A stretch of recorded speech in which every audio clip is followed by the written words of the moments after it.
She thought it was just another late shift, nothing unusual about wiping tables and refilling coffee cups. But that night, one small mistake in a powerful man's notebook would unravel a truth far larger than any order she could take. In a world where her voice was often ignored, she dared to speak, and everything changed. What she uncovered didn't just save a fortune. It exposed how deep prejudice can hide behind polished smiles and billion-dollar deals. This is the story of a waitress, a secret formula, and the moment one act of courage shook an empire. By day, Nia was invisible, a quiet waitress moving between polished tables and louder worlds. She greeted men in suits with practiced warmth, memorized every favorite order, and slipped through her shift unnoticed. The city beyond the restaurant gleamed with power she'd never touch, its towers built on fortunes that couldn't care less about who poured their coffee. But Nia carried a careful grace, a habit of paying attention. Numbers, notes, and whispers, she noticed what others missed. That night, when a new client's meeting spilled into her section, she sensed the tension before hearing a word. Papers covered with equations and projections, guarded glances, and one impatient billionaire who expected everyone to stay silent. Yet one glance at the page stopped her cold. Everyone else saw lines of ink. She saw a mistake and a danger she couldn't ignore. The clock above the bar ticked past midnight as the laughter at the table turned tighter, sharper. The billionaire's advisors argued in low voices, their urgency slicing through the hum of the restaurant. Nia wiped a glass, pretending not to listen, until she saw that same formula again, the one she'd glimpsed before.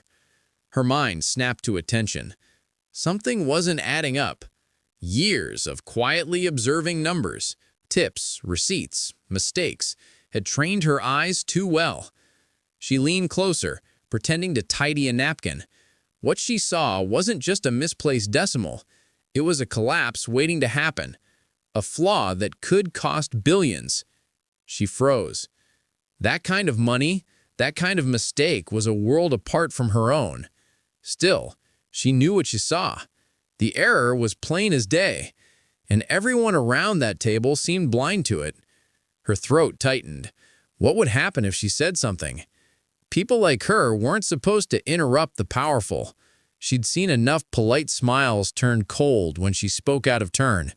And in rooms like this, where her job was to serve, not question, curiosity could look like defiance.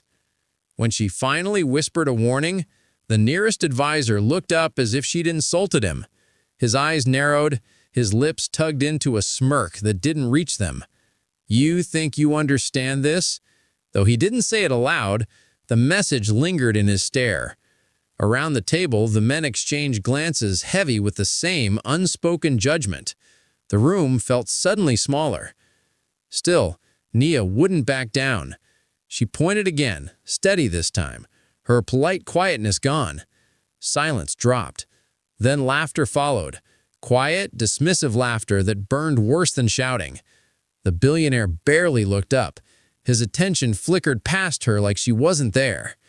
She retreated a step, cheeks flushed, but her eyes stayed on the document.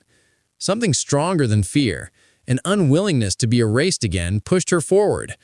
That's when the billionaire finally spoke, his voice cutting the air with the weight of final authority. A curt, effortless dismissal. Nia turned, gathering her tray, the sting of humiliation spreading through her chest. But as she walked away, she caught a single phrase between the advisors. "We'll finalize the numbers tonight." Finalize them. Her heart pounded. If they sent that report as it was, the fallout could ruin hundreds of people, not just one man's fortune. In the kitchen doorway, hands trembling, she stared back at the table where power was about to cement a lie. She could let it happen, clock out and disappear like always. Or she could risk everything. Her job, her safety, and the fragile freedom that came from blending in to prove she was right. The dishwasher's hum drowned out her thoughts. Her apron felt suddenly heavy, soaked with fear and defiance all at once. The truth was in her hands now, invisible, but undeniable. And before the night was over, the same room that dismissed her would fall completely silent. The moment Nia's voice echoed through the marble-floored dining room, the entire table froze. Crystal glasses stilled midair. Eyes turned toward her, some wide with disbelief, others already narrowed in judgment. She stood there, barely 5 feet from the billionaire who held more power in his signature than she could ever earn in a lifetime. She had interrupted him. And in rooms like this, a black woman interrupting wasn't a mistake, it was a violation. The manager's footsteps were already approaching, his forced smile stretched thin as he whispered warnings through clenched teeth. The advisors exchanged looks that said everything their mouths didn't dare utter. Who does she think she is? One of them laughed softly, the way people laugh to remind someone of their place. But Nia didn't move. Her hands trembled, yet she placed the paper down anyway, the equation scribbled in red ink, the tiny, costly error standing like evidence of truth among printed lies. Her heart pounded so hard it hurt. "This number's wrong," she said quietly, but the words landed like thunder. The billionaire leaned forward, his jaw tight. He scanned the paper, then her face. The silence stretched until it felt unbearable. "Get her out," he muttered at last, dismissive, like she was a fly disrupting a banquet. The guard stepped closer. Fear surged through her. Years of swallowing her voice, of being told to serve, not to speak. But this time she stood her ground. If they dragged her out, they'd do so knowing she was right. The advisor who had scoffed moments before was now pale, tracing the numbers with shaking fingers. The room's confidence cracked. Then it happened. The quick, stunned realization ricocheted in every direction. She had been right. The numbers were wrong. Catastrophically wrong. The billionaire's pen slipped from his hand. For the first time, he looked at Nia differently, not as a nuisance, but as the reason his empire still stood. The power dynamic in that room shifted for just a heartbeat, but for Nia, it felt like the earth itself had turned. And yet, even as truth silenced the room, she knew. Exposing the mistake wouldn't erase what came before it. Some debts run deeper than money. The next morning, headlines sang praises of a brilliant last-minute save that protected a billionaire's empire from collapse. The cameras flashed at boardrooms and press conferences, but none of their lenses turned toward Nia. Her name wasn't printed anywhere. Her face wasn't shown. The victory was celebrated, and yet the person who made it possible returned quietly to her shift, as if nothing had happened. When she entered the restaurant again, the same walls greeted her, the same tables waited. Yet something inside her had shifted. She'd tasted the cost of being right in a world that struggled to see her worth.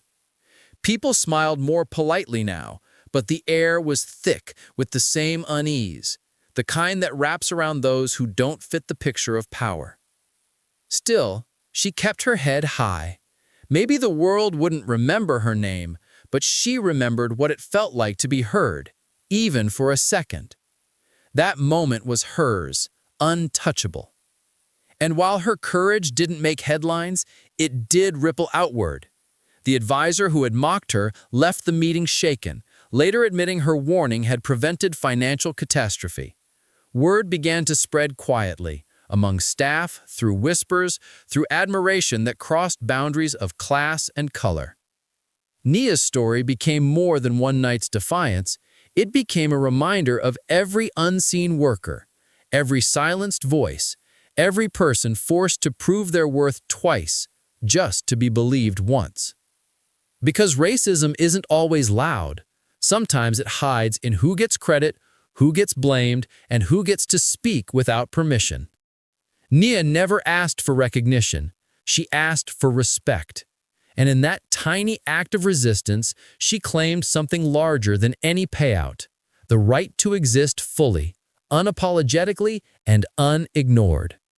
Maybe the world won't remember her, but maybe you will. Because every time a voice like hers is heard, the world shifts, just enough to remind us what courage looks like in the face of quiet injustice. So the real question is, when it's your turn to speak up, will you stay silent or will you make the room listen?